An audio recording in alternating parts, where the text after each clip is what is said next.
Emlyn Lee, and I'm the founder and chief community collaborator of Brave Communities. And so we are a nonprofit here in Austin, Texas, that host community programs and youth empowerment programs to build relationships, awareness, voices, and engagement, what Brave stands for.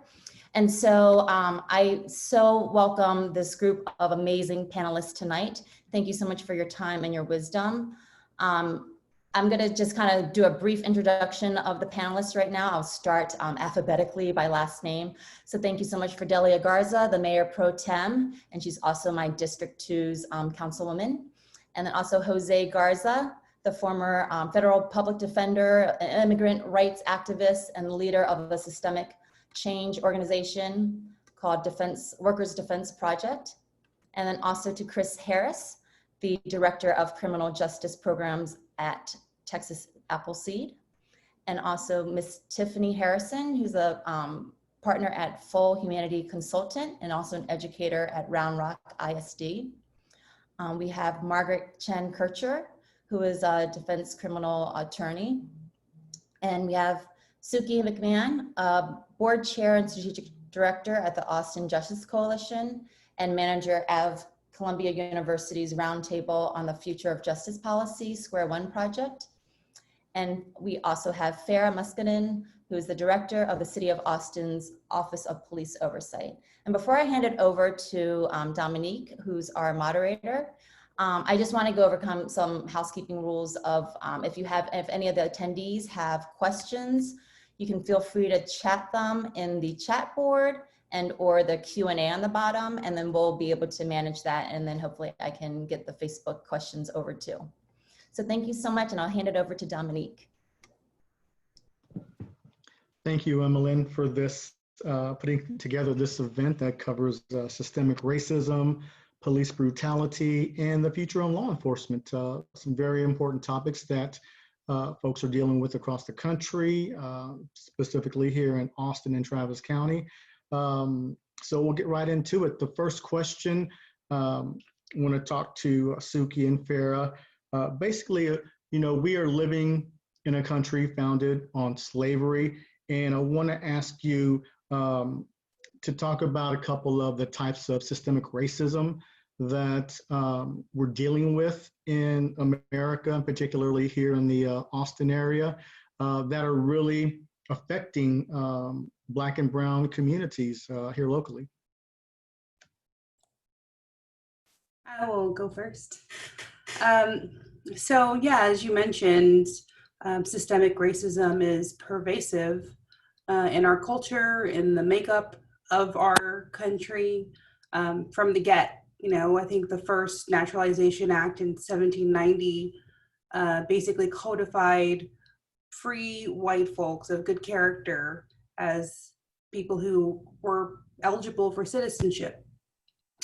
And I think that that's just kind of been the thread throughout our history, right? Where anyone else has had to fight for scraps, the social contracts that white folks have the benefit of and kind of exclusive to them provides life, liberty, and the pursuit of happiness.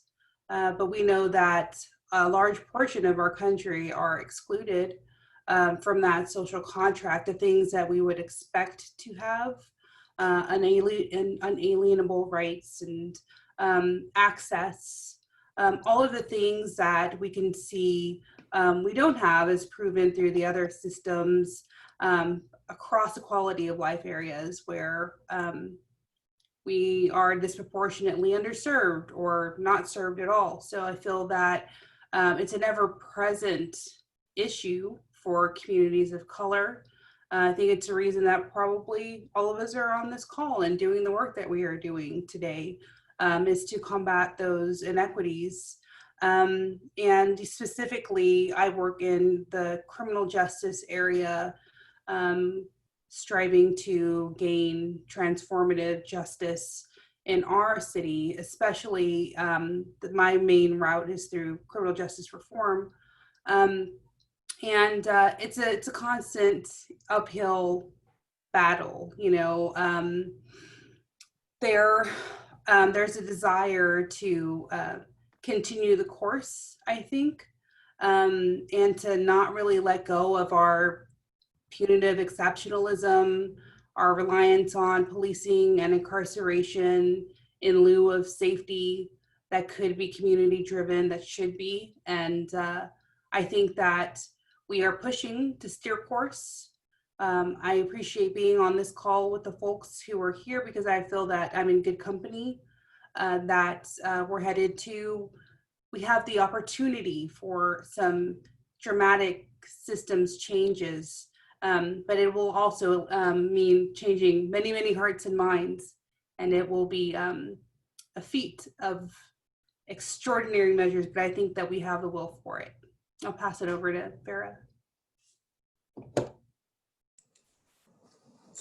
Well, good evening, everybody. Thank you for this opportunity to be here. And I want to echo Suki's comments about when we're talking about systemic racism, this is not something that one group can deal with and address alone, that I feel honored to be amongst this group, particularly here in Austin, because I do feel like the more we work together, the more that we can align, the more that we can kind of fight the injustices and really uproot systemic racism.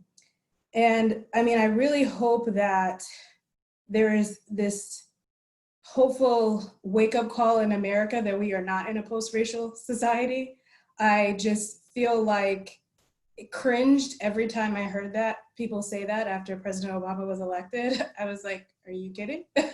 And so I just hope that people are seeing that no, maybe because you don't see it every day, that doesn't necessarily mean that it doesn't exist. And maybe because you don't personally experience it, doesn't mean that it doesn't exist. Because systemic racism is in every aspect of our lives. When we talk about our education from K through 12, post-college, from medical, from our criminal justice system, from our institutions, our governmental institutions. I mean, I don't know if I could think of one that is not impacted by systemic racism. So this is something that people of color deal with every single day, and that affects our ability to have that quote unquote American dream. But for me, why I love these conversations is because we have to continue, as painful as it is, we have to continue to talk about it and bring it to light, because there's so many that can just ignore it. And ignoring it is never gonna solve it, because it takes all of us to work together to demolish it. And so when I think about it from a law enforcement perspective, I was a little taken aback to the perspective that systemic racism doesn't impact law enforcement. And I don't know if it's because there's this idea of that they're in a bubble because they are law enforcement. But when we think about how law enforcement began, it has roots in slavery. How can it not? And when I look at the evolution of it, we still have a lot of work to do. And so in my role, when I see videos of dogs used on people, as a Black person, it makes me pause, because I'm watching these videos in 2020, and these are the same types of things that we saw in the 1950s and 60s, right? And so I ask myself, have we evolved, and when are we going to? And so I don't think that we're ever going to move past and really resolve and address the issues of systemic racism until we are 100% honest about it.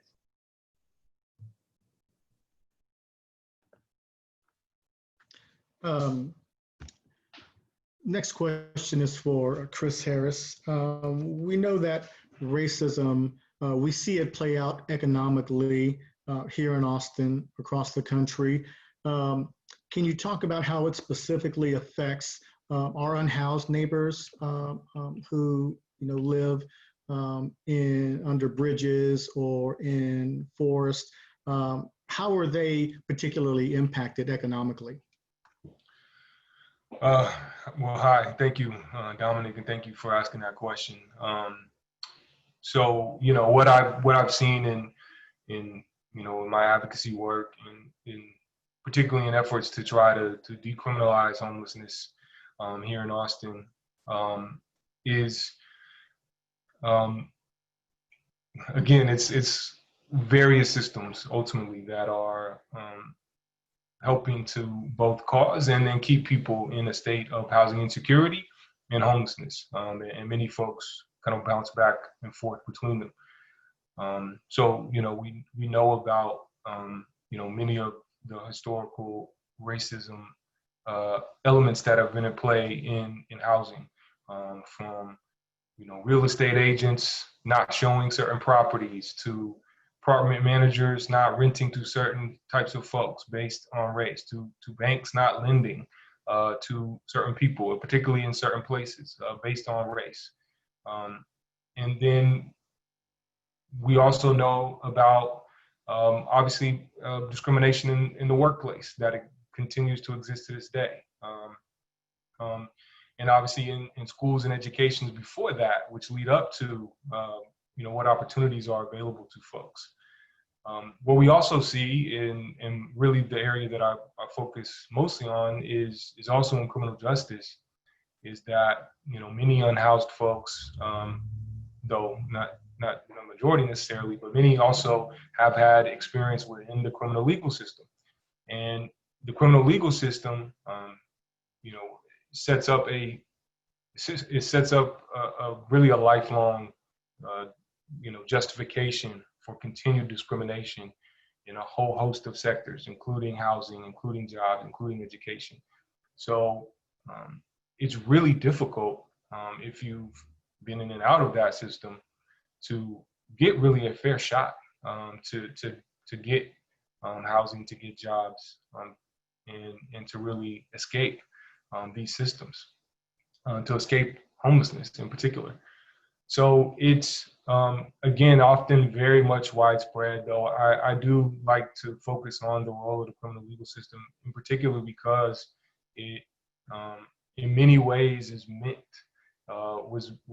it is the result of reforms of the slavery system, reforms of Jim Crow, and those systems are designed to keep certain folks in an underclass, to ensure that those folks will never be able to compete in the labor market, will never be able to be fully able to participate in the government, never have their full franchise.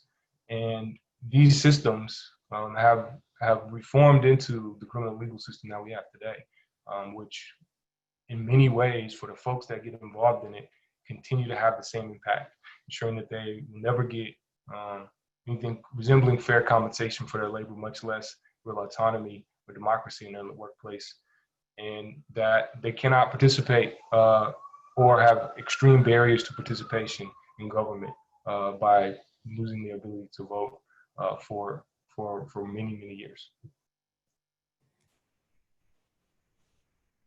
Thanks, Chris. The next question is going to be for Tiffany. We've seen a rise in police presence in schools here in Austin, across the state.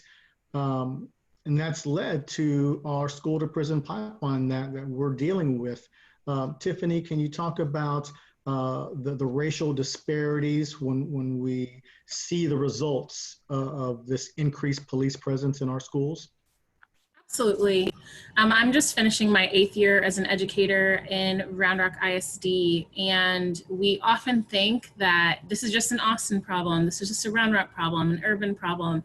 It's a problem everywhere where there is an increased police presence in schools. What we know about an increased police presence in schools is that it criminalizes disproportionately and harmfully Black, Brown, LGBTQIA+, and students receiving special education services.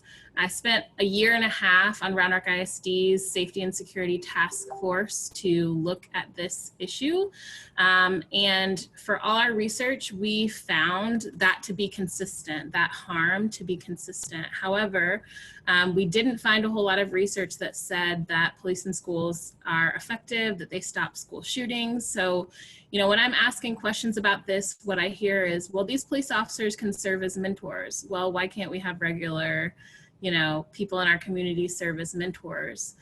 We're not talking about the race-based trauma, particularly for Black students, particularly as we return from COVID-19 and we return from the events of George Floyd, Ahmaud Arbery, Breonna Taylor, so many more, right? The names go on forever.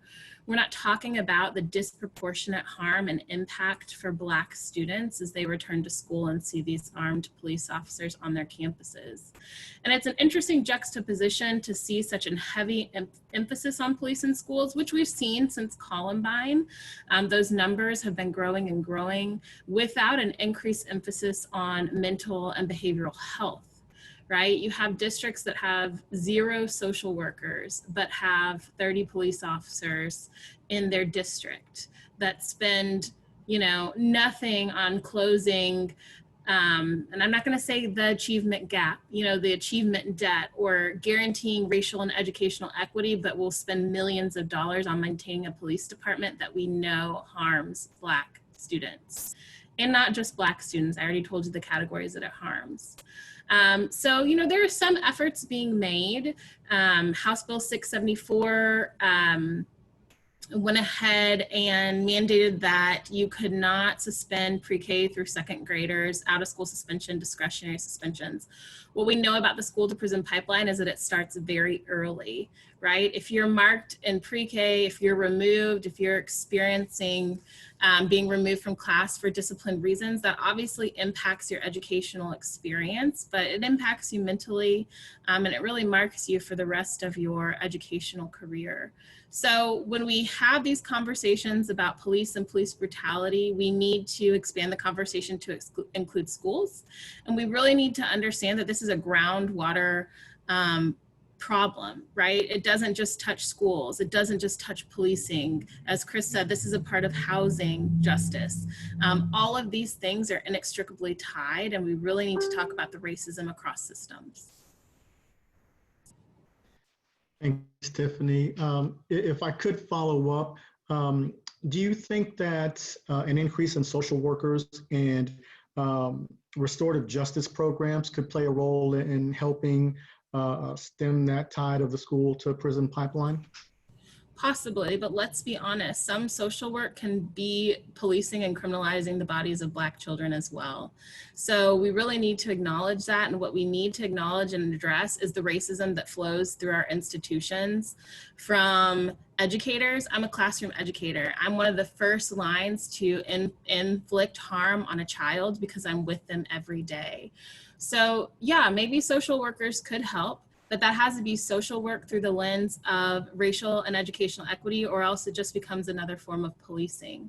Same thing with counselors. We talk about being trauma informed, but we need to be race-based trauma informed. We need to be prepared to address the socio-political aspects of what children are experiencing, both inside and out of schools.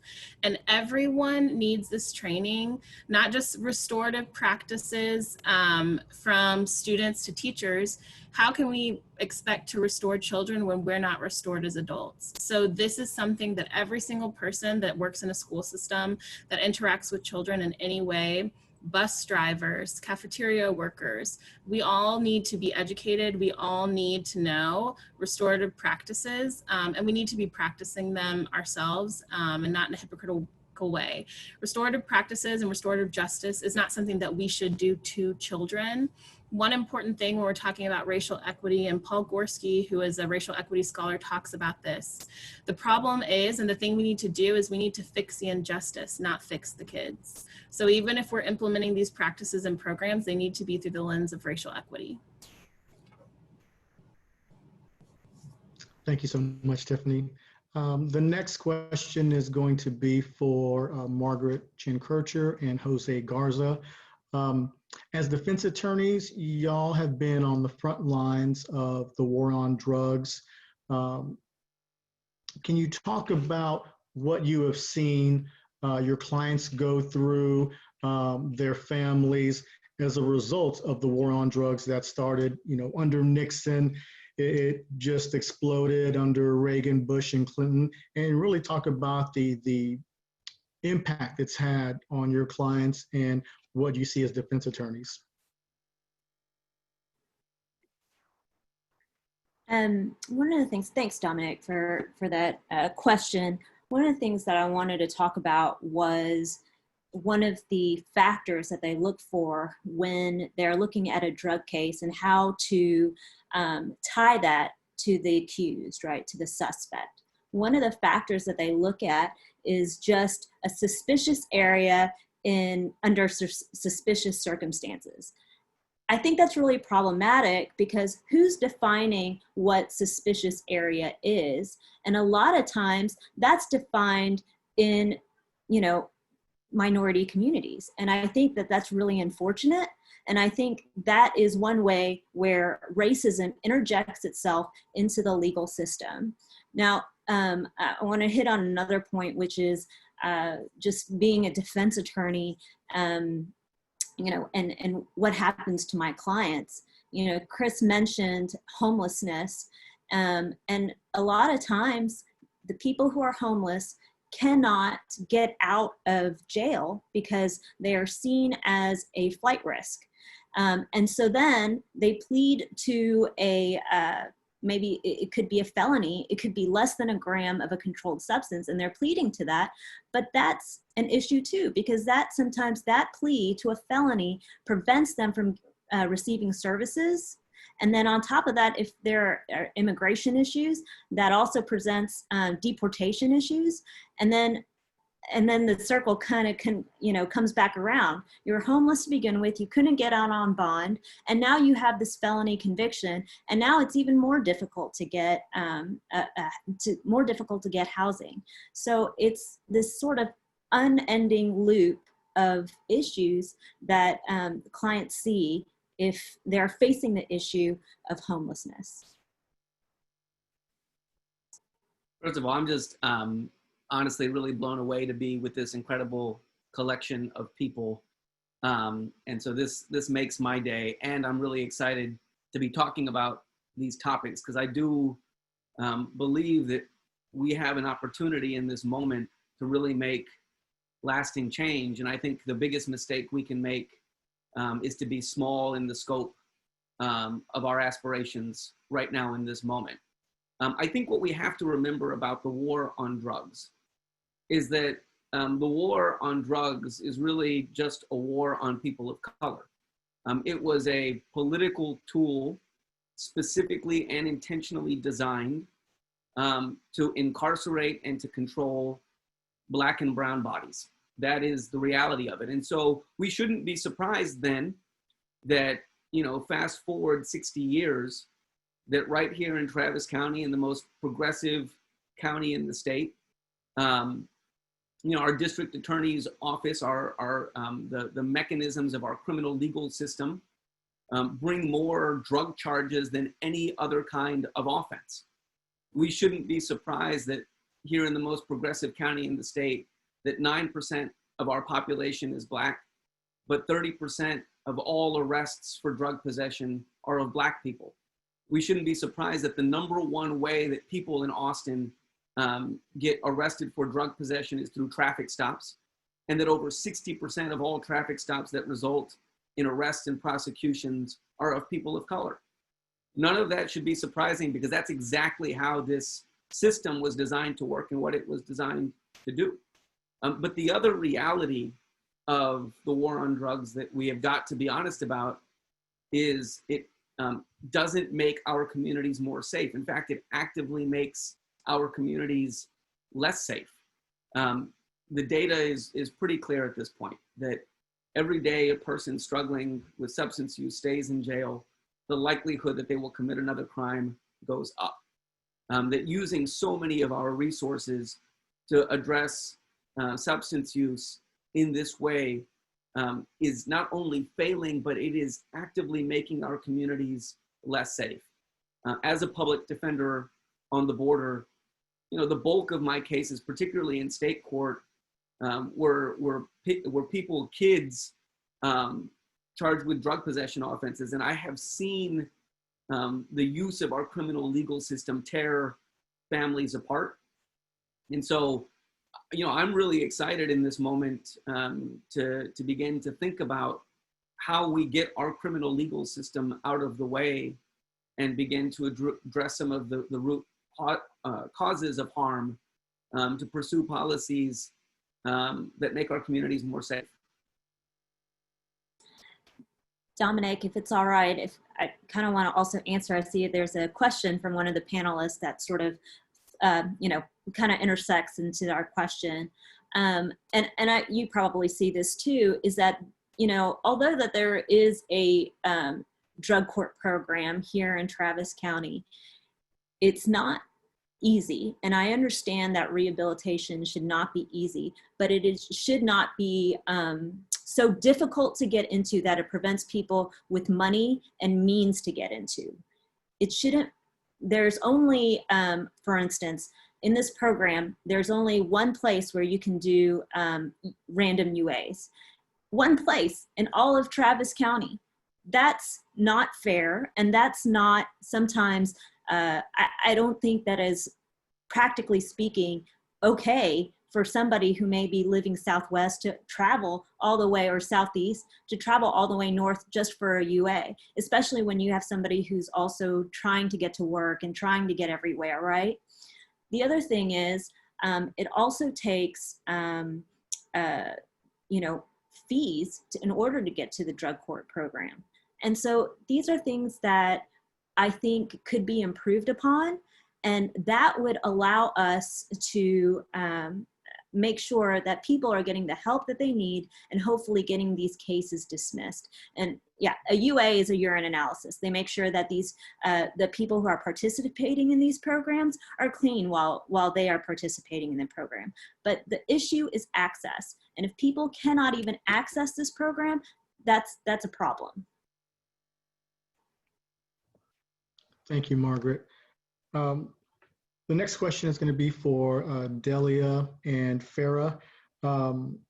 We know that there's a disproportionate use of force among Black and Brown people in Austin. In your roles as Mayor Pro Tem and Director of Police Oversight, can you talk about what you think the causes are and what can we effectively do to fix the problem? I might let Farah hit the what are the causes, because I think that's a really big question. But I will say, you know, as council members, you get a lot of information and data all the time. And one thing I have noticed time and time again is, you know, you get these heat maps, and they're the same heat maps regardless of the issue, whether it's access to health. Folks east of I-35 are having a harder time having access to health, whether it's life expectancy. When we were pushing for a health center in Dove Springs, seeing that map, you know, if you were, the zip code that you live in determines how long your life will be. And then when the report came out about disparities in arrests, and it was not only arrest, it was you were more likely, depending on what side of I-35 you live on, you were more likely to get pulled over. If you were brown or Black, you were more likely to get your car searched, you were more likely to get arrested, and you were more likely to have use of force used against you. And so some things that council has done in this slate of reforms that were recently passed was setting a goal of zero disparities in those in use of force and in arrests. But I also want to be clear, is even if you had proportionate, it's still bad to have proportionate, right? Because you still shouldn't have any. You shouldn't have any use of force, and you shouldn't have any police killings. And so we don't want any of that. But I think from a policy perspective, we need to at least set those goals, and then know that there's a way to get there, and how do we get there? And if you don't mind, I wanted to really quick touch on the homelessness issue that Chris was addressing, because I think that is the perfect example of how we have used a legislative pen, so to speak. We have used when that policy was enacted, when we criminalized homelessness effectively, we have used the criminal justice system and policies to hide essentially our inability to properly have good housing policies and good health policies. And we have essentially swept these things under the rug, and we've told ourselves that it's because it's too expensive. It's housing's too expensive, or health is too expensive.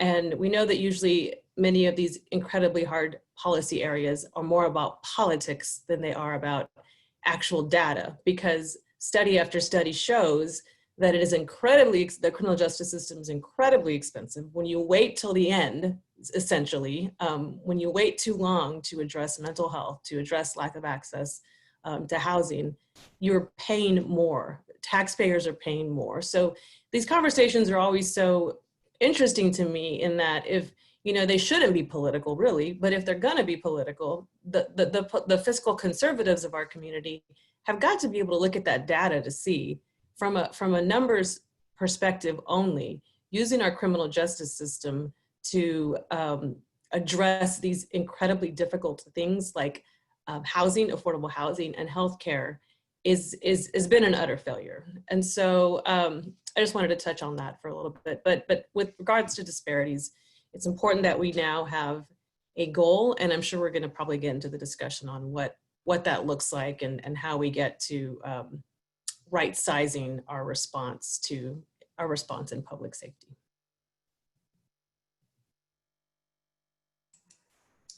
So I think I want to kind of talk about the unpopular side of just why we see this disproportionality and the defensiveness that we seem to get when we want to talk about racism and systemic racism and implicit and explicit bias. I mean, people get very defensive, and the reality is that we really have to put those innate feelings to the side to really have a truthful conversation when we talk about disproportionality, when we talk about, which is valid. So please don't let anybody tell you that disproportionality is not a valid analysis. It absolutely is.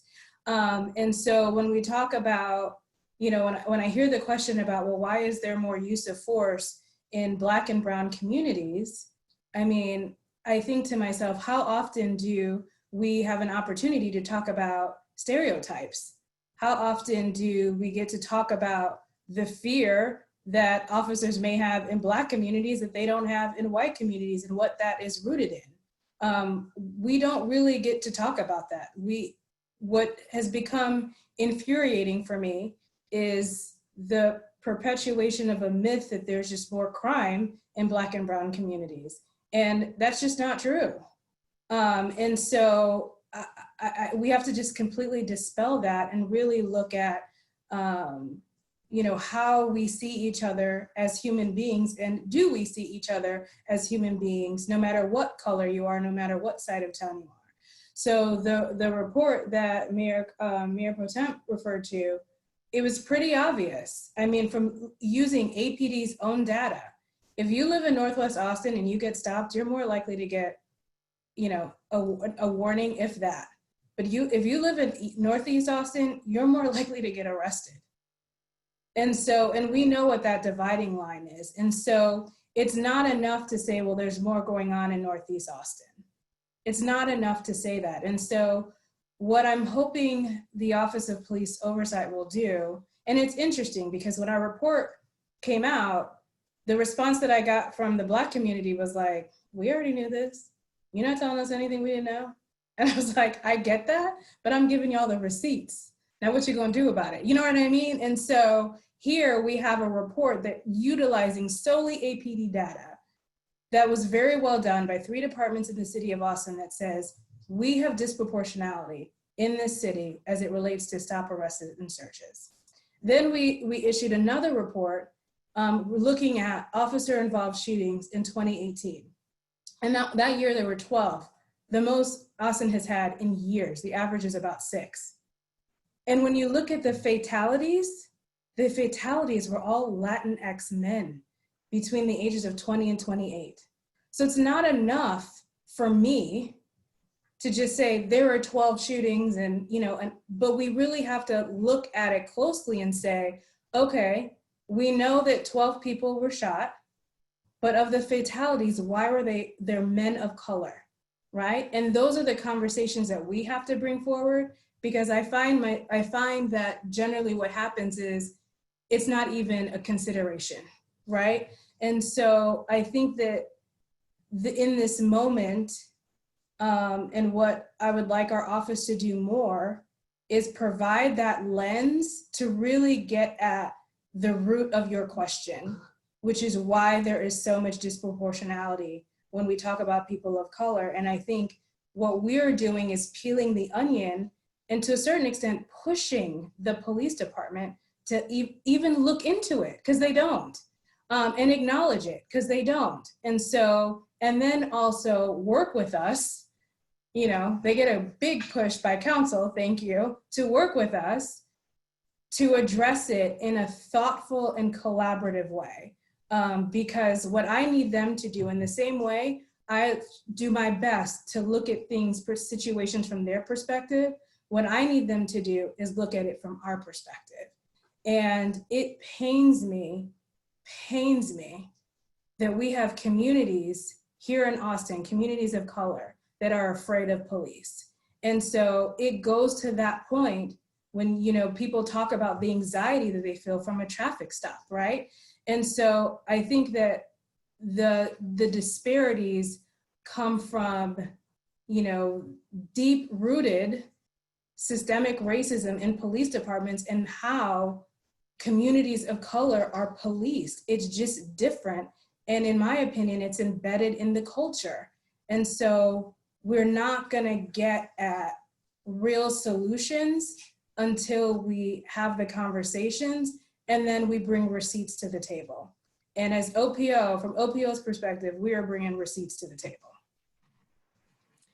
Can I add something too, that I think that I'm grateful this moment has gotten us a lot more support on some of these measures that I think would have been harder, was using that report as a baseline and adding that into the council's strategic direction 2023 to show if we're improving, because, you know, there was mention of maybe reducing and better policing and that kind of thing, but we were able to add, it's the first time that our strategic direction has been amended, and we added that report as the baseline, in addition to using that report in personnel reviews for police leadership as well as for the city manager. And I think that's a big part, the accountability part of it too, because I absolutely agree with Farah in that these reports haven't been taken seriously, and it has become so frustrating to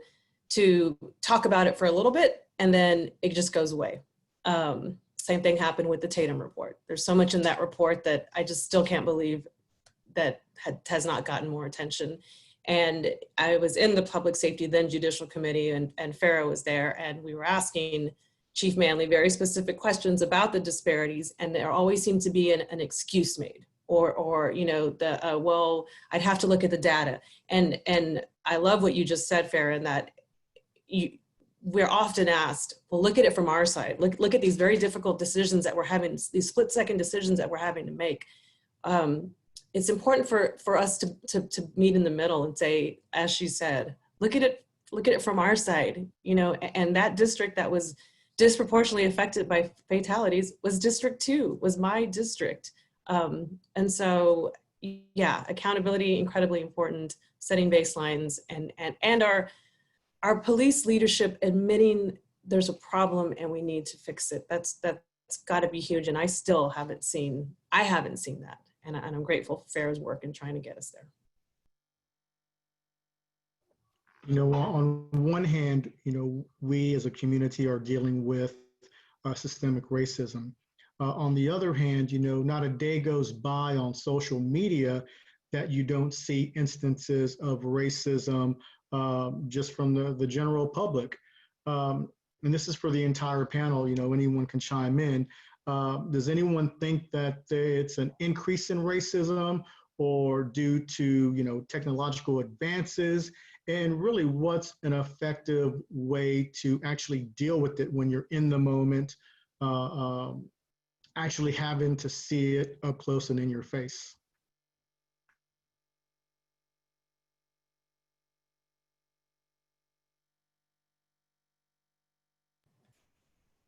I'll chime in, I guess, since nobody else is. I don't think there's more racism. I think we're just seeing it. I think similar to the, the comments I made about we've used the criminal justice system to sweep things under the rug and to hide things and to not fully admit that we haven't been able to address our housing and our mental health and our public health crisis.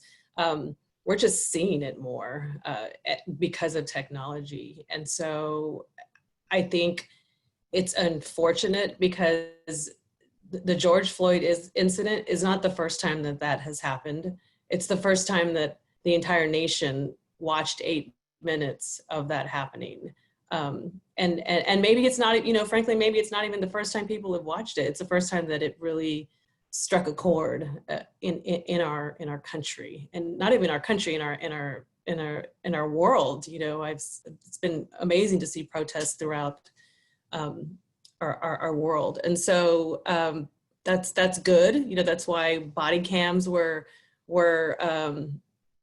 people fought to have body cams. The problem there is we still don't have a policy that we think is the right policy, and we still don't have every instance of an officer turning on their body cams. But on one hand, it's great that we're having this technology. On the other, it's incredibly could become more and more difficult to watch the news every night. And right before I logged on to this, there was another incident at an airport. I don't know where it was, but it's not more, it's the same. We need to definitely address it. If it's all right, if I could add on to that, going back to what Mayor Pro Tem was talking about body cams and having the George Floyd incident recorded, the call out for George Floyd or to the police that day was, I guess it was like a theft, or it was they thought that there was counterfeit money that was passed in the at a grocery store. And then beyond that, there was some talk about a resisting arrest. And I think that if we didn't have those cameras, if people weren't recording, we would be talking about a resisting arrest. We would be talking about a case involving George Floyd. And it would be up to a defense attorney to say, nope, that's not right. Here's what happened. Do you see what happened? Here's what happened on these body cams. I mention this because I think point of view is really important.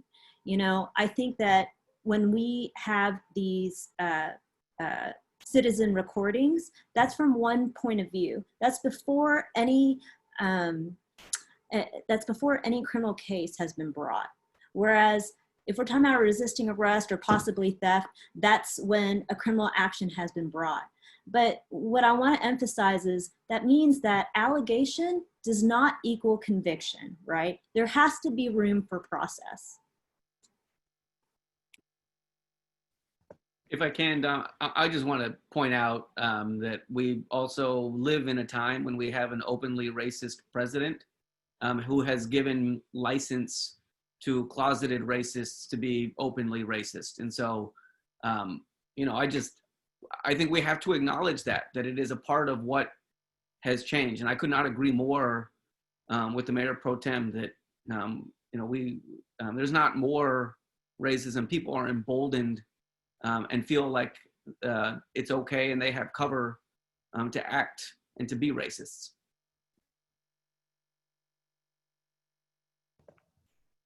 Since the murders of George Floyd and Mike Ramos locally, we've seen protests here in Austin. We've seen protests in Minneapolis, across the country, where there's been a large amount of excessive police force, from tear gas to pepper spray to lethal and non-lethal projectiles shot indiscriminately at protesters. And then on the other hand, we've seen people protesting at the Capitol calling for the reopening of businesses and our economy. We've seen two separate police responses to each protest. Would anyone like to chime in on why they think we've had those different responses? I think that's such a simple answer, and that answer is racism. Point blank, period. Like, I don't know what really there is to expound on or discuss, because we know that that's racialized violence against protesters protesting for the lives of Black and brown people versus people protesting for money, right? That are largely white. Let's be clear. Let's look at those crowds that are protesting for bar openings. Far and wide, did you see a single Black or brown person there? You really didn't. So I think it's time that we stop equivocating and we call a spade a spade. And that spade is racism, just across the board. That is what it is. Yeah, I want to say too, I mean, I think ideologically, you know, the police are more aligned on the whole with the protesters trying to reopen the economy. I mean, I think the Austin Chronicle had a really informative slideshow yesterday of all the police officers at protests not wearing masks, right? Yet the union is trying to blame protesters for an uptick in police officers being diagnosed with COVID, yet here they are out in public refusing to wear masks. And I think, you know, it's just quite clear. And then obviously, you know, they're largely don't agree and don't feel that the protests against their own brutality are justified and don't support those protesting for just treatment, particularly from them, from their institution. So, you know, I think Tiffany's very correct that racism is a central part of it. But I also think that, you know, we also have to look at, you know, ideologically who often comprise police, and we can see that in how the union, the body that they elect to represent them, operates in the political sphere and in the public sphere, largely as a reactive and reactionary force, not too dissimilar from those protesting to keep bars open. Yeah, and I'll chime in. It's a spectacular display of privilege in the protests that are about reopening the economy, because we know the people who are impacted, the health implications for people who are Black and who are brown are, you know, exponentially, the odds are not in our favor in this pandemic, you know, so it just displays such a lack of humanity, even when you just don't care about that person across the highway that, you know, if you're infected and they come into your side of town, they probably will get infected. And just the implications of the way this sickness spreads. And, you know, on the other hand, you have people who are fighting for just their rights to live and who are wearing masks and who are out there just trying to be recognized as humans, to have a decency, to be able to walk outside of their homes and just do everyday things without the threat of state-sanctioned violence. And it's a constant concern for all of us who are of color, just to leave the house and worry about what will happen to us, what will happen to our families.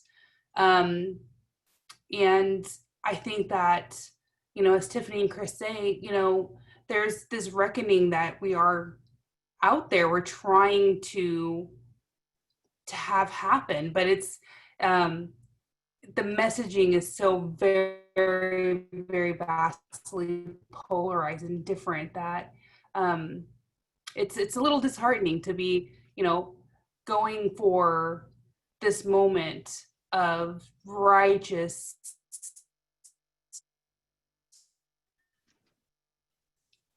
justice or just wanting to drink. Dominic, if I can, I'll also just point out that, you know, we don't need to imagine what it would be like if armed people of color showed up to protest. Because we actually know, you know, in 1967, a group of Black Panthers marched on the state capitol in California armed as they were legally entitled to be. And every last one of them was arrested. Although carrying firearms in that, under those circumstances was not illegal. We don't have to imagine what it would be like and how things would be different.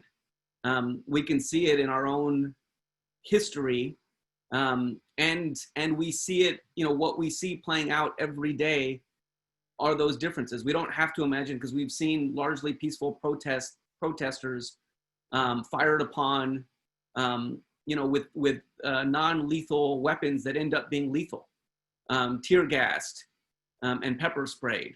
So I think we know that the reason why, back to come full circle to Tiffany, is racism.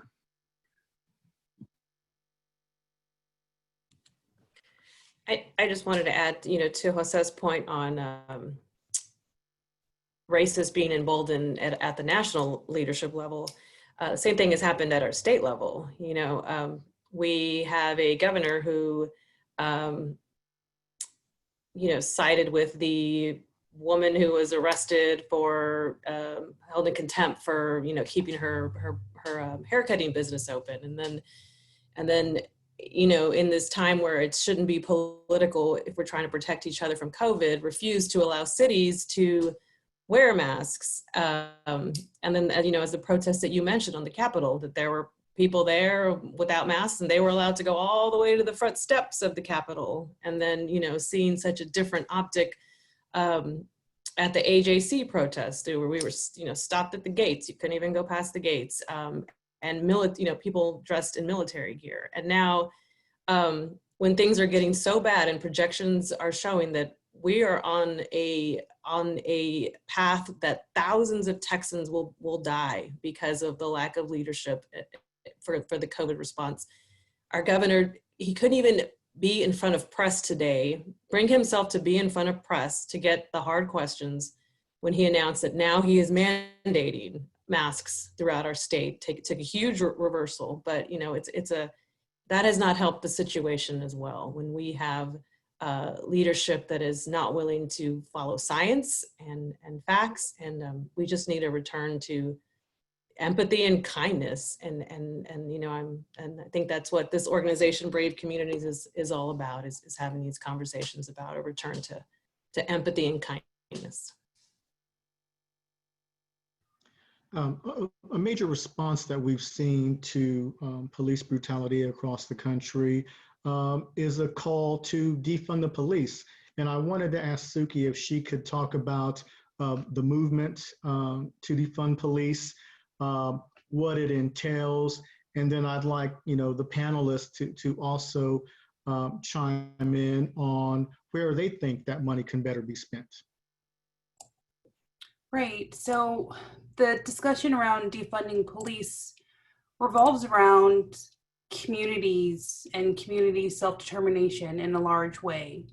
The fact that communities are poised to do safety better, that policing is not the tip of the sword when it comes to safety, that safety usually doesn't mean an absence of crime, it means a surge of opportunities.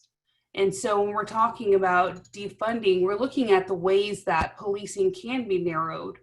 The scope of policing can be narrowed. They do too much. I think we can all see that. It's like asking the captain of a plane to go and serve the drinks and fix the engine and take the rocks out of the wheels. It's asking too much. And it's asking when they have should have a very specific role. I think that that's part of the idea, and that we've funneled so much money into this concept of policing and incarceration and put too much faith in that process to end crime. And we're pushing people into a system that causes more harm, where the remedy is way, way worse than the reason that people are going in, and they're coming out broken in ways, because we also know that the prison industrial complex is not made for rehabilitation. So there are lots of areas that policing just they don't have any business doing. And I think that even a lot of police will admit to that. They're not equipped. They're not well equipped to do mental health first response. They're not well equipped to, most of the calls that they're doing are not police oriented in general. There's so much time and so much money that's being spent on doing things that would be better suited for a community organization. And there are a lot of models out there across the country that can be localized for Austin. I was on a call just yesterday with a community organization that this is what they do, is provide for their communities these credible messengers, so that if a parent has a child who is in trouble, they don't go to the state, they don't go to the parole, they don't go to the DA's office, they go to other parents who've had similar situations, so that they can talk to these parents and say, yeah, my kid was headed down that road, or my kid did head down that road. There's so much to say for just talking to someone who's been in a similar situation, and to be able to talk yourself out of that and help your children without courts, totally pre-court. There are mental health diversions that do respond first, violence interrupters that do respond to 911 calls where there's a gun involved. There's so many opportunities out there. We have to be willing to explore them, because when we have community organizations that are fully funded, that get the lion's share of grant money so that they can staff up and operationalize and then put out their programs and initiatives, again, so many opportunities, but we have to be willing to go down that road and to not rely on policing and incarceration. It doesn't take a huge feat of imagination. It just takes opening our eyes and incorporating these ideas. They're out there. There are total roadmaps. I'd like to get Chris to talk about the budget tool that was just created, because when we're talking about defunding, there's a tool that is available to Austinites to really reimagine what budgeting can look like. Chris, I'll put it over to you to discuss some of that, because I know you're heavily involved. Sure. Yeah. So a few of our organizations put together a tool that allows people to manually change how they would budget all the various city departments, specifically those that are funded through the city's general fund. So there's a few different buckets of tax money and also revenue that come into the city.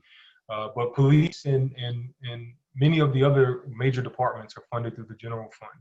And so we're really encouraging folks to use this tool so that we can really collect citizen input and just all the people that live here in the city's input on how they would like to see these departments funded. And in general, also how we would like to see issues of harm addressed. And I think, Suki had, had a great description there. I mean, I think, for my part, when we talk about, in our ideal community, if we do close our eyes and imagine, it doesn't have the nicest and most respectful system of surveillance and control. It just doesn't have one. And so how do we get there, right? So Ruth Wilson Gilmore says we have to create the conditions, right, where we don't have it. It's not just about closing the buildings and taking the money away. It's about creating the conditions that allow us to not have the need for these systems of control and violence and surveillance. And when we talk about at the local level, unlike the feds, they can't print money, and they're also pretty limited in how they go about taxing. And so where's that money going to come from that's going to help us create healthier communities with housing, communities with access to nutrition, schools? The only place, because all of our money goes there, is from these systems, from the police, from the courts, from the prosecutors, from the jail. When we look at locally, Vera Institute has this, you know, not just from the general fund, but in total as a city, almost $500 million on police. You add in the $200-ish million sheriff's budget and the tens of millions spent on the DA and the CA, the district attorney, the county attorney, the courts, the police in schools, the police at the universities, the state police, and the other forms of surveillance, the federal task force. We're upwards of $1 billion from our community annually taken out. And you know, what all could we do with that money to create the type of community that we would like to see, right? And so I think it's really incumbent on all of us to be looking at, you know, really how can we diminish these systems that have caused so much harm and have not done what they're really cracked up to do as far as addressing harm. How can we address harm in real, substantive, meaningful ways that don't require violence and surveillance and control? And then also, how can we support people so that we can just avoid the harm altogether and prevent it? So that's what it's, you know, really about. And I'm hopeful that we can really make some strides this year, and that the people on this panel are going to be champions for that, whether at the county or at the city.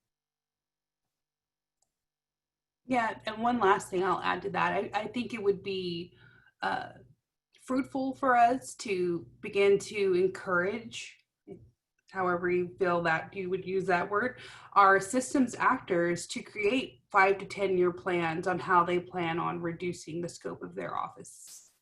Why not? Especially if they're running on these issues. What's the goal? What's your plan? I would love to see that kind of willingness to really identify the ways that your department is overstretched, or, you know, that you have mission creep, and to see what the community organizations are out there that you can turn some of that work over to, and how you can start to build that community as well. It's a whole community effort.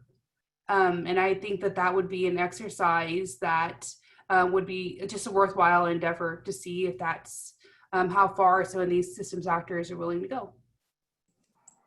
I just want to add a quick to this conversation about defunding police, because I know it's obviously become a national conversation, and I think we do have agreement in that police respond to things and are called upon to do things that they probably shouldn't, right? And that their scope has continued to expand more than probably we envisioned, right? And so I think about, I've been on like 7 or 8 ride-alongs, I've been on 6th Street, and I'm like, you know, I spent one call where an officer was with somebody for 45 minutes, like literally like as he was her therapist. And I was just like, that's not your job, right? And he's like, it is my job because I want to make sure that she's okay. But 45 minutes, you know, doing that. And so, sorry, my dog is having an issue.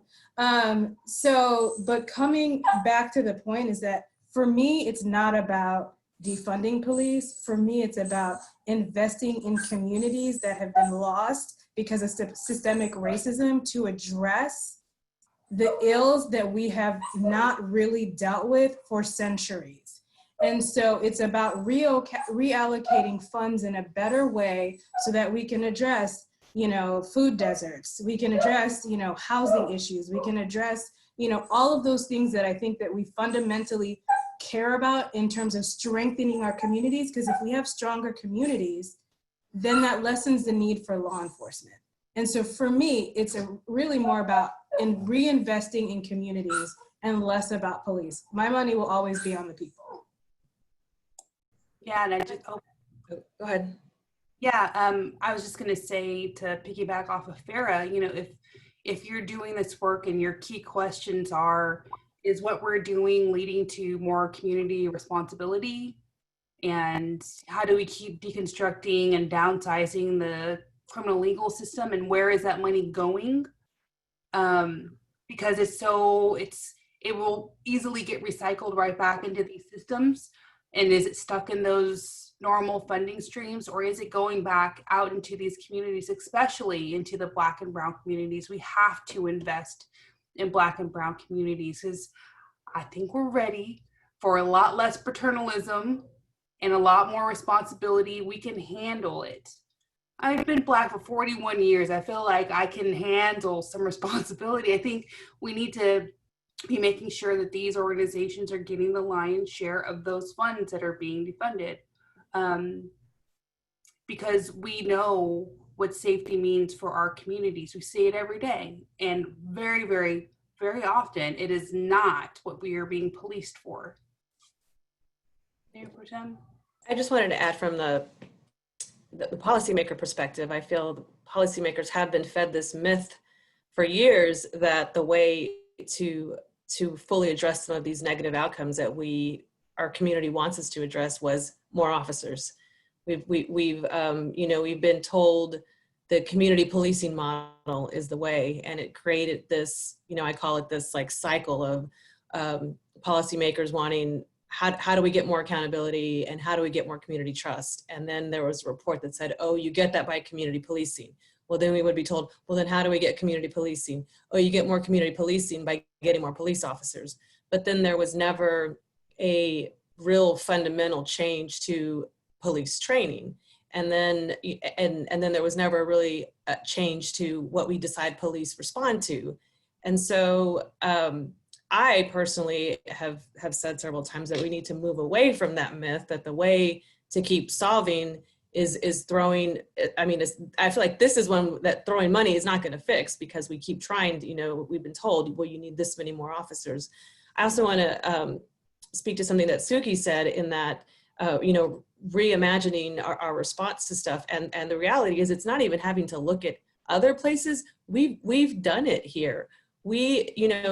Our Austin Police Department is not our only law enforcement. We have people who give tickets for parking, and we have code compliance. So somewhere, and I'm trying to find the history of code compliance, somewhere along the way, we decided that it was not appropriate to send a police officer for a code compliance issue. I also learned recently that we used to send police officers for like a stray dog call, and we don't do that anymore. And so we've been able to kind of reimagine, public safety here. We've done it in our EMS. In EMS, you used to have 2 paramedics on every truck. Now they've changed that because they've realized maybe that's not the best way to respond for a variety of reasons. But so we've been able, this is not some new idea that we've never done before. We have right-sized our response, and we can do it again. And I think that we are in the moment to do that with these incredibly important uprisings, and we need, I think we're getting there at the end, or what the next steps that I was just gonna kind of go into what I think a call to action is for people to continue to be involved in these conversations, to do the budget exercise that Suki and Chris were talking about. But we've done it before, we can do it again. It's gonna be hard, but we have to do it. So we're going to go to a question we have from the Facebook page, and this one's going to be for Tiffany, but anyone else is more than welcome to chime in. It's a question regarding Del Valle ISD. They're going to have their own police department this school year. Do you have any idea how they will operate, or just any of the details on the process that went into creating that police department? And really, would it have been a better use of money to invest in other programs? So I don't specifically on Del Valle, I'm in Round Rock ISD, but what I would say is I wonder what this questioner's role is. If you're a parent, I think that it would behoove you to gather parents and community members and make your voices heard. Ultimately, I think that we should divest from police in schools. Right now in Round Rock ISD, I'm part of a team, I'm leading a team that's writing racial equity policy for our police department. But if we believe in racial equity and we see the harmful impacts that policing has on Black, Brown, LGBTQIA+, and students receiving special education services, we wouldn't have a police department, point blank, period. So it's really kind of hard to put lipstick on a pig. And to make something that we know is inherently harmful for marginalized populations of students, okay, it's really hard to justify that. If you cannot stop your district through community. And I actually saw somebody ask this in the Q&A here on Zoom. You know, I'm a white person, what do I do? You need to get your white friends as well, right? It's going to take all of us to speak up. Budgets are moral priorities. So what is Del Valle ISD doing? How much are they spending on a police department versus how much they're spending on counseling services versus how much they're spending on social work, right? Versus how much they're spending on social and emotional learning support. Look at that budget. We don't have a cool tool in ISDs, but that should all be public knowledge. So look at that and compare and challenge your school district and say, is this spending in alignment with what we say our priorities are? And most of those priorities will be fluffy priorities like educating all children. Well, if we know we're inflicting harm on children and marginalized children through policing, and we're already seeing those academic gaps, then our priorities are out of order. We either need to be real with those fluff statements we're making, or we need to change our priorities. The second thing I would recommend you do is, if you can't put a stop to it, I would recommend that you get on every committee you can for hiring of a police chief, for hiring of police officers. I encourage you to hold your district accountable for oversight. And that's a tricky situation because citizen oversight often brings up conversations about FERPA violations. And so work with your district to the degree that they're willing to work with you to provide community oversight on that process as well. Thanks, Tiffany. We're right up to our last question, so I'm going to ask it, and then we can go alphabetically according to the introductions earlier. So we'll be starting with Adelia. How do you imagine the future of policing, and what are 1 to 2 things we can do as individuals and also collectively as a community to make Austin, Texas brave?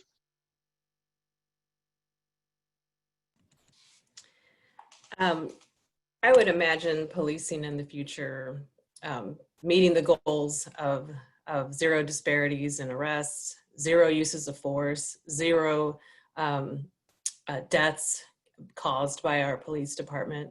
And as far as calls to action, let me tell you, it is so important to get involved. And Tiffany said, get on every commission. And if you can't do that, call in to city council. Now it's so funny to say that now. That's a normal thing to call in. And it used to be come to city hall, but now it's call in. We had over 600 speakers sign up the last couple of council meetings, and that's made a difference. There were votes taken that I don't think we could have gotten an 11-0 vote on. One specifically was the no confidence in the police chief. I don't think that would have happened had we not seen the protests and the uprisings and 600 people calling in and getting thousands and thousands of emails. And then just another example, back in, I believe it was in January, council passed the resolution to have our police department not ticket or arrest people for low-level marijuana. And the very next day, our police chief held a press conference saying that he was going to do it anyway. And just today, he has reversed course and said that he will not, he is directing his police officers to not ticket or arrest people for low-level marijuana. That did not happen just because, you know, he changed his mind. That happened because 600 people called. That happened because thousands of people have been marching, have been taken to the streets.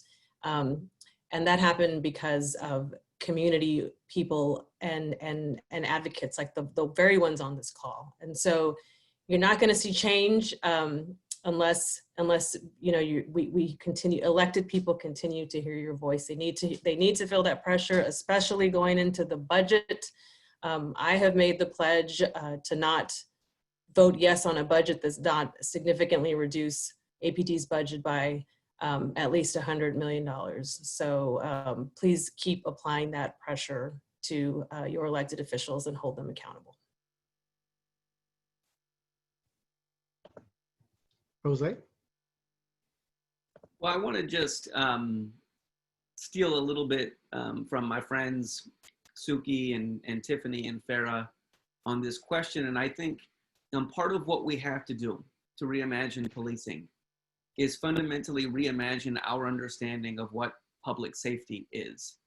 You know, and we talked about this as a group. We've been told basically that public safety is just locking up as many people of color as we can.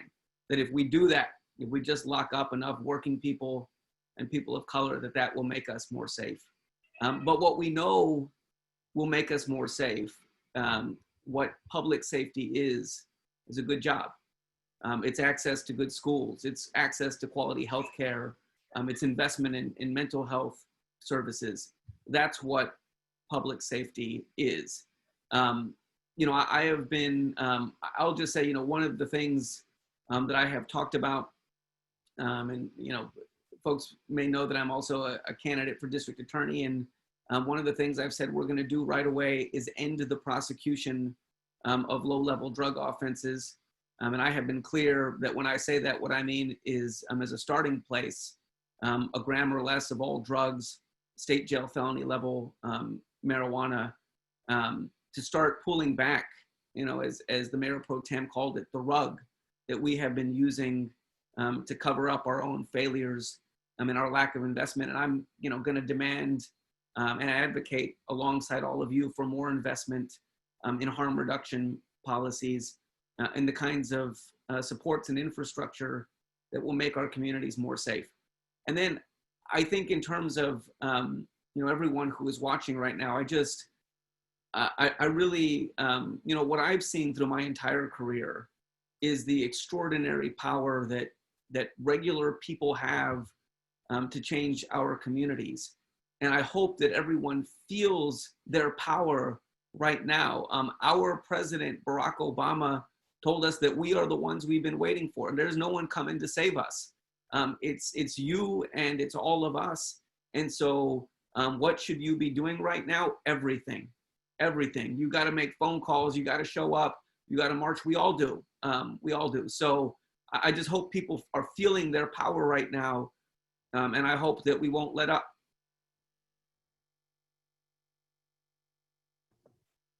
Tiffany? I'm feeling super empowered and encouraged right now. I get this thing called the Tetra, and it's an underground railroad. It's like a digital underground railroad, and they send emails about every other day. And a couple of days ago, they sent this email, and it said, "Your freedom dream must fuel you. The trauma we've collectively survived will not heal with half fixes or flaccid compromises. Our revolution is turned by no less than the complete versions of our vision." And I think that it's really time that we stop compromising with what we know needs to happen, right? I'm done. I'm not compromising police and schools because I know that it's harmful. And I know that if we invest in services that support students like social workers and counselors, we're actually going to support those students that are shooting schools. We're going to support and decolonize that white supremacy that allows shooters to get so far that they'll come to school with a gun, because we know who's doing that shooting, right? So I want to encourage us to stand in the fullness of whatever our ask and whatever our vision is, and to stop giving and to stop compromising and thinking that we can compromise the lives, especially of Black and brown people, when it comes to police. We need to be imagining what this ultimate freedom looks like in all of our systems, and that's what we need to be asking for and demanding. And secondly, I want us to look at our own complicity. Where have we been silent? Right? Because we're scared. Where have we not spoken up because we don't want to be seen as radical? There's something huge in organizing and in community organizing. People are doing this work in these communities. Maybe some people's eyes have been opened with awareness because of what happened with George Floyd, but we've been telling you George Floyd has been happening. So now that you know, plug into people that are already doing this work. Serve in spaces that the work has already been done. Serve Austin Justice Coalition if you live in Austin. If you're in Round Rock, become a part of Undoing Racism Round Rock. Become a part of Round Rock Black Parents. Organizations that are standing in the light of truth and refusing to compromise with injustice. Sorry, Chris, I skipped you earlier. All good, no worries. You made me doubt my own ability to know the alphabet. Yeah, I mean, I think, I think in the short term, what we're really hoping for is to see, a diminished role for policing, and more supports in other areas, both in terms of folks that can respond to harm in different ways, and increase social services, increase housing, increase healthcare, things that we know lead to, the lack of which we know leads to involvement today in the criminal legal system unnecessarily. And I think long term, I think it's really about, as Tiffany said, it's about that long-term vision, right? So Angela Davis says it's the vision of safety not rooted in the threat of violence. And I would add to that surveillance and some of the other tools that today we see as, so intertwined with a feeling of safety and security, but which ultimately carry with them the threat, the constant threat and actualization of abuse and harm. And so it's just to continue to build with people and to try to push for that better society, that better world. And to answer the question about getting involved, one is, please take this survey that's been linked here. And then please, especially if you're interested in the policing issue, get involved with the groups locally that are engaged in that work. Educate yourselves to the extent that you can. Here in Austin, that would be Austin Justice Coalition, Grassroots Leadership, Communities of Color United, and there's others. And then, obviously you want to vote as well. We have some elections going on right now, and that's also important. So I think there's many avenues. Oh, and the last thing I'll say is July 23rd is the very first public budget hearing.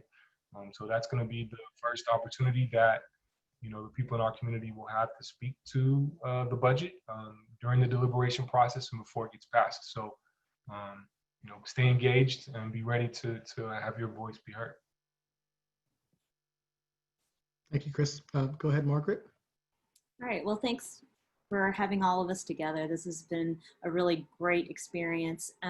First, with regards to policing, I think what I'm asking for is for the police to have a narrower focus, right?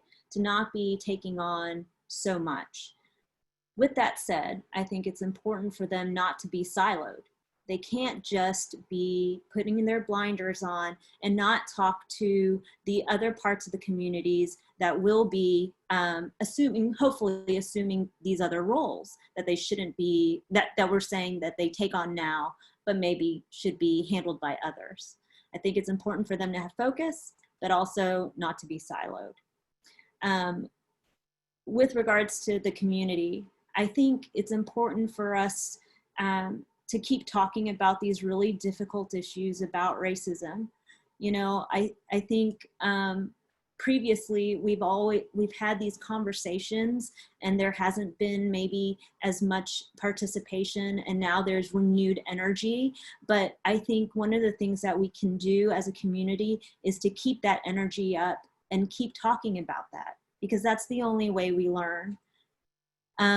On a personal note, taking sort of that lawyer hat off, I was at a Zoom meeting, and it was about a Black Lives Matter conversation in my neighborhood, and I know that I am not the only Asian American person that living in my neighborhood. I know that there are plenty of others, and the fact that I was the only one in this conversation made it very uncomfortable. I think that we as, communities of color should be supporting other communities of color. That is the only way we can all strengthen each other's communities. We have to work together. So thank you. Go ahead, Suki. Yeah, so the question is, how do you imagine the future of policing? I like to imagine the future of not having racism. And when we have that future, policing as we know it today will be drastically different. It will not serve its intended purpose. It won't serve the purpose that it does today. And it won't cage people, and it won't go out and trap people. And I think that we have to be idealists, but we also have to be realists about how that's possible. And I think that there's so much money involved in racism. You know, Black bodies were commodities, and they're still to this day commoditized in prison labor, and just in the way we are gears of a cog of white supremacy. So I believe that the tool, the budgeting, that process that the city goes through every year is something that's so important to get involved in. The city manager is supposed to be rewriting the budget. And as Mayor Pro Tem said, I saw her cape waving when she said that she would actually say no to this budget if it weren't taking into account the demands of the community that our city manager serves. And that was a shining moment, I thought, and I think that Chris is right, that this is an election cycle and we need to be paying close attention to who our candidates are. There might even be 3 right in front of you right now. Pay attention and go and vote, because there are people, when I'm talking about those systems actors that are saying these things and have these plans about the systems that may be broken, but which I believe are actually functioning just the way they were intended to. I think that this is a moment, because this narrative of change is pervasive right now, and let's make it the next normal. Why not? We're at this moment where justice is the next normal. We don't have to go back to what we were doing pre-COVID. We've started decarcerating, trying to keep people safe, trying to honor their dignity and their humanity. Why would we ever go back and do what we were doing before? We could have been doing what we're doing now back then. So let's keep pushing for that. And, if you are a white activist, look into Undoing White Supremacy Austin. USA does amazing work. We partner with them often.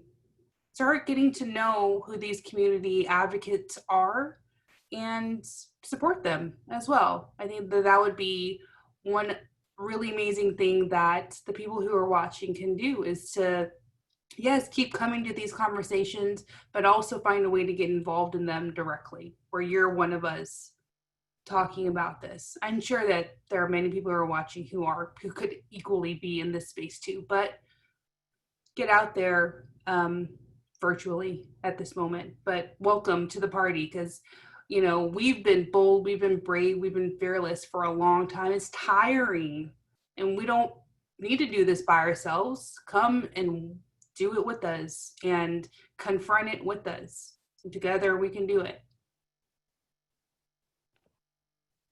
Thank you, Suki. And last but not least, Farah.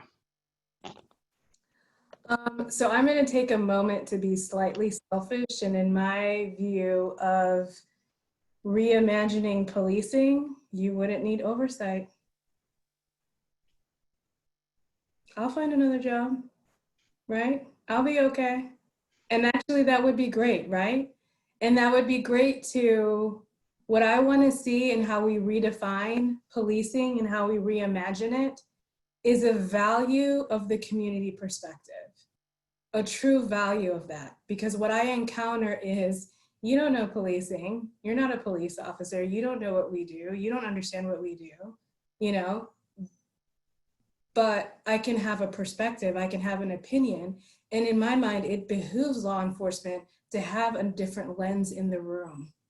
But instead I'm looked at, and we are looked at as the enemy when we're not. We are all personally invested in law enforcement because at the end of the day, we want the same thing, a safe community, right? And so when I think about what we're going to reimagine, it's reimagining law enforcement in a way that truly values community, in a way of truly protecting and serving in a sincere way, and valuing it not only in terms of how the community thrives, but in terms of the opinions of the community and what the community brings to the table. And, you know, from an oversight perspective, in terms of a call of action, we clearly have a lot of work to do. This is clearly a marathon. But what I say repeatedly is I can't fix what I don't know. And so what I mean by that is that people have to come forward if they see any police misconduct or if they see something positive, because we do both, right? And I've been doing a lot of these talks, and I recognize this is a very difficult time for those officers who do the right thing, that are committed to the community, and you know it's difficult for them too. And so I want the community to know that being silent, we can't do that anymore. We can't. And I look at these panelists, they are all people of color, right? And so I need some other people in this conversation, because we shouldn't be the one fixing racism. They should be.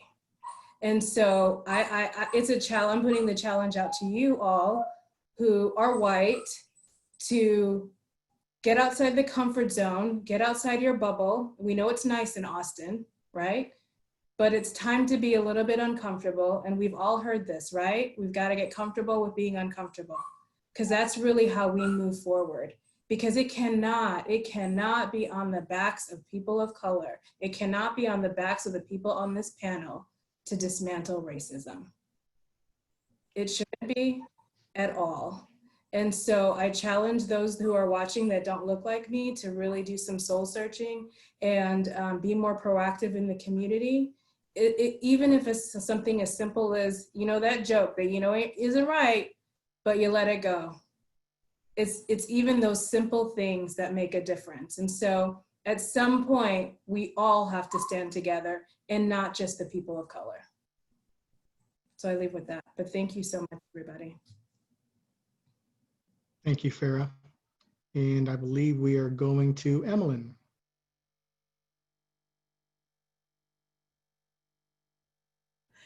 Thank you all so much. The panelists, Dominique, your kids are waiting, your dog is waiting for you. Thank you so much. Thank you to the audience. Again, if you have any additional questions, feel free to email us or send us messages on our social media. I just want to, oh, look at Jose's kids. Just want to let you all know our next month conversation is going to be on racism in the media.